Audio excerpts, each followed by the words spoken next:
Hell in a Cell 2022 is coming up real soon, so today I'm going to be doing a video with my predictions on each match. Let's get right into it. Alright, so the first match we got is Ezekiel versus Kevin Owens. This match had a good build at first, but eventually it started to get boring and stale. It just turned up being 6-man tag matches, and Kevin Owens coming out every single week complaining that Elias is Ezekiel and all that. I mean, like, why does Kevin Owens even care that much? Like, there's no point.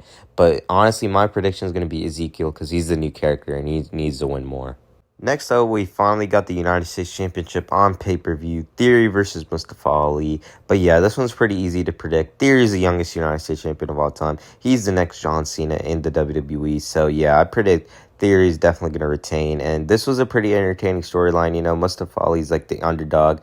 But yeah, Theory is still going to retain, and hopefully this sets up John Cena's return. Next up, we got Judgment Day versus Finn Balor, AJ Styles, and Liv Morgan. And this one's also pretty easy to predict. You know, they're trying to build up Judgment Day as the next powerful trio, faction, whatever you want to call them. So Judgment Day is going to pick up the W. I like what they're doing with them. Hopefully they can pick up more members like Tommaso Ciampa or something. But yeah, Judgment Day's winning. Next up, we got the 2-on-1 handicap match, Omos and MVP versus Bobby Lashley. This one's actually kind of hard to predict. MVP keeps on saying Bobby Lashley is nothing without him. Cedric Alexander could come into play, but all in all, I think Omos and MVP are probably going to have to pick up the W because this whole rivalry and feud is to set up Omos as a future contender in the WWE. So yeah, Omos is picking up the win.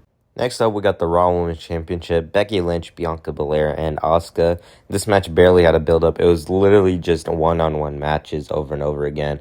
And yeah, I think Bianca Belair is going to retain because I don't think Asuka is going to win it just yet. Next up, we got Madcap Moss versus Baron Corbin in a no-holds-barred match. And I actually kind of like this build-up. Madcap Moss looks badass now, even though he's generic attire and theme. But he had a character change, and it looks badass. And yeah, I predict Madcap is going to win. And finally, the main event, the match we've all been waiting for, the Hell in a Cell match, Cody Rhodes and Seth Rollins. The only Hell in a Cell match on the whole card. This match definitely had the best build of the whole card. You know, the storytelling was top-notch. But honestly, I'm not sure what's going to happen because I've seen rumors of The Fiend returning and stuff. I don't think Seth Rollins can take 3 losses in a row to Cody Rhodes. So honestly, I'm going to take my prediction Seth Rollins. That's probably a hot take. But I think The Fiend's going to interfere with something. Seth is not going to win clean.